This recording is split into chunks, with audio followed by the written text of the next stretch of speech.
हम भी जब किसी व्यक्ति से पहली बार मिलते हैं तो उस व्यक्ति को उसकी पर्सनैलिटी के हिसाब से जज करने की कोशिश करते हैं। पर्सनैलिटी एक ऐसी क्वालिटी है जो हर इंसान के व्यवहार रवैये के बारे में सब कुछ बता देती है। जी हाँ, आप भी कभी न कभी ऐसे पर्सनैलिटी से ज़रूर मिले होंगे जो आपको बहुत ज़्यादा अट्रैक्ट की होगी, जिसकी हर क्वालिटी आपको बहुत अच्छी लगी होगी और आपके मन में एक बात आई होगी कि काश मैं ऐसी पर्सनैलिटी अपने अंदर अडॉप्ट कर सकूं। आज हम इस वीडियो में ऐसी ही बातों का जिक्र करने वाले हैं जो आपके पर्सनैलिटी को इम्प्रूव करने में आपकी मदद करेगा। यदि आप इन टिप्स को अपना ले तो आपकी पर्सनैलिटी बहुत ज़्यादा हाई क्वालिटी हो जाएगी। सबसे पहला पॉइंट है, हमें अपनी वीकनेस को जाननी चाहिए। जब तक हम अपनी वीकनेस को नहीं समझेंगे और जानेंगे तब तक हम अपनी पर्सनैलिटी को इम्प्रूव नहीं कर पाएंगे। इसलिए सबसे पहले आप अपने वीकनेस को जानिए। वीकनेस को जानने के लिए अपने आप से मुलाकात करना बहुत ज़्यादा ज़रूरी होता है। अपने आप से मिलने के लिए आपको 10 से 15 मिनट का वक्त खुद के लिए होना चाहिए। किसी शांत वातावरण में जाएं और एकांत में अपने आप मनन करें कि आपकी क्या पॉजिटिव पॉइंट है आपके अंदर और क्या वीकनेस है आपकी। अपने वीकनेस को पकड़ने की कोशिश कीजिए। दूसरा जो हमारा पॉइंट है वो है नेगेटिव सोच से दूर रहना। नेगेटिव सोच हमें नेगेटिविटी की ओर ले जाती है और नेगेटिव सोच अगर आप रखोगे तो कभी भी अपनी पर्सनैलिटी को ग्रूमिंग नहीं कर पाओगे। अगर हमें अपनी पर्सनैलिटी को इम्प्रूव करना है तो सबसे पहले आपको नेगेटिव सोच से दूर रहना होगा। जब हम नेगेटिव सोच से दूर रहते हैं तो हम पॉजिटिविटी अपने अंदर भरते हैं। पॉजिटिव सोच का हमारे अंदर संचार होता है और यही पॉजिटिव वे हमें पॉजिटिव भी बनाता है और हमारे अंदर एक कॉन्फिडेंस डेवलप करता है, जो कि हमारे पर्सनैलिटी के लिए सबसे महत्वपूर्ण बात होता है। जब हम कॉन्फिडेंटली किसी से बात करते हैं और कॉन्फिडेंटली किसी से मिलते हैं तो हमारी पर्सनैलिटी ऑलरेडी 1 इंच ऊपर आ जाती है। जब आप अपने वीकनेस को जान लिए हो तो उस वीकनेस पर आपको काम भी करना है। उस वीकनेस को दूर करने के लिए आपको प्रयास भी करना है।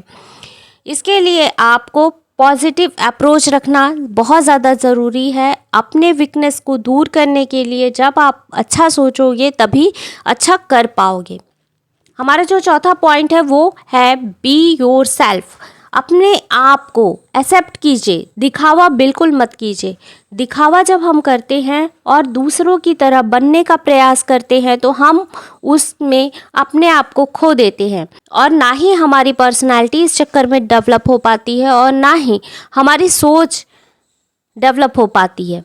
इसलिए सबसे पहले तो आपको खुद पर विश्वास रखना होगा और दूसरों की कॉपी बिल्कुल नहीं करना है। अपने आप को एक्सेप्ट कीजिए, चाहे जैसे भी आप हैं।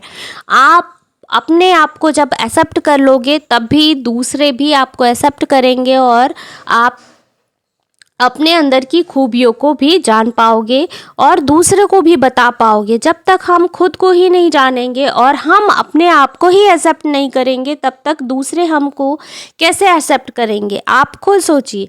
इसलिए सबसे पहले हमें अपने आप को एक्सेप्ट करना है। हम जैसे भी हैं, काले हैं, गोरे हैं, हमें ये चीज़ नहीं आता है या फिर कोई भी चीज़ जो हमें फेल करती है, उस चीज़ को अगर आपको दूर करना है तो सबसे पहले अपने आप पर विश्वास रखिए, अपने आप को एक्सेप्ट कीजिए। फिर उसके बाद अपने वीकनेस को दूर करने की कोशिश कीजिए। जहाँ पर भी आपको कमज़ोरी फील हो, ऐसा लगे कि आप इस चीज़ को नहीं कर सकते हो, उस पर काम करने की कोशिश कीजिए। फिर देखिए आपका विकास कैसे होता है।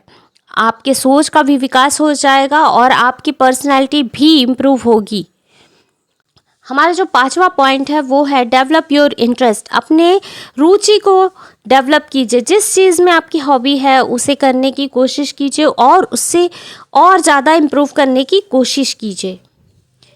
हमारा 6वां पॉइंट है मीट न्यू पीपल। हमेशा नए लोगों से मिलने की कोशिश कीजिए। जब हम नए लोगों से मिलते हैं तो हमें बहुत कुछ सीखने को मिलता है उन नए लोगों से। हर व्यक्ति में कुछ पॉजिटिव चीज़ होती है और कुछ नेगेटिव चीज़ होती है। जब हम नए नए लोगों से मिलते हैं तो हमें बहुत सारी चीज़ें समझ में आती हैं, हमें बहुत सारी चीज़ें सीखने को मिलती है, इसलिए नए लोगों से ज़रूर मिलें। हमारा 7वां पॉइंट है बी अ गुड लिसनर। हमें अच्छा वक्ता होने के साथ साथ अच्छा सुनने वाला भी होना चाहिए। जब हम सामने वाले की बात को ध्यान से सुनते हैं और समझते हैं तो सामने वाला हमारी भी बात को ध्यान से सुनता है और समझता है। अगर हम चाहते हैं कि सामने वाला हमें महत्व दे तो हमें भी उसको बराबर महत्व देना होगा और अच्छा वक्ता होने के साथ साथ गुड लिसनर भी होना चाहिए आपको। इसके साथ ही साथ आपको हमारा 8वां पॉइंट भी फॉलो करना चाहिए, वो है एप्रिशिएट अदर्स। दूसरों को एप्रिशिएट कीजिए, उनके कामों के लिए उसे फीडबैक दीजिए, उन्हें प्रोत्साहित कीजिए। ऐसा करने से आप भी अपने काम में प्रोत्साहित होंगे, आपको भी लोग एप्रिशिएट करेंगे। हमारा 9वां पॉइंट है forgive others and apologise to others. दूसरों की किए हुए गलतियों को भूल जाइए और अपनी किए हुए गलतियों के लिए आप माफ़ी मांगिए। हम अपने किए हुए गलतियों के लिए माफ़ी मांगते हैं तो सामने वाले की नज़र में हम ऊपर उठ जाते हैं। हमारा जो 10वां पॉइंट है वो है सेट योर गोल्स। अपना गोल सेट कीजिए। आप बनना क्या चाहते हैं, आप करना क्या चाहते हैं, आपका गोल एक सेटअप होना चाहिए, आपका गोल सेट होना चाहिए। आप लाइफ में बनना क्या चाहते हैं, करना क्या चाहते हैं, आपको पता होना चाहिए और उस गोल पर आपको काम भी करना चाहिए। यदि वीडियो पसंद आए हो तो प्लीज़ सब्सक्राइब करें हमारे चैनल को। ऐसे ही मोटिवेशनल वीडियो पाने के लिए धन्यवाद।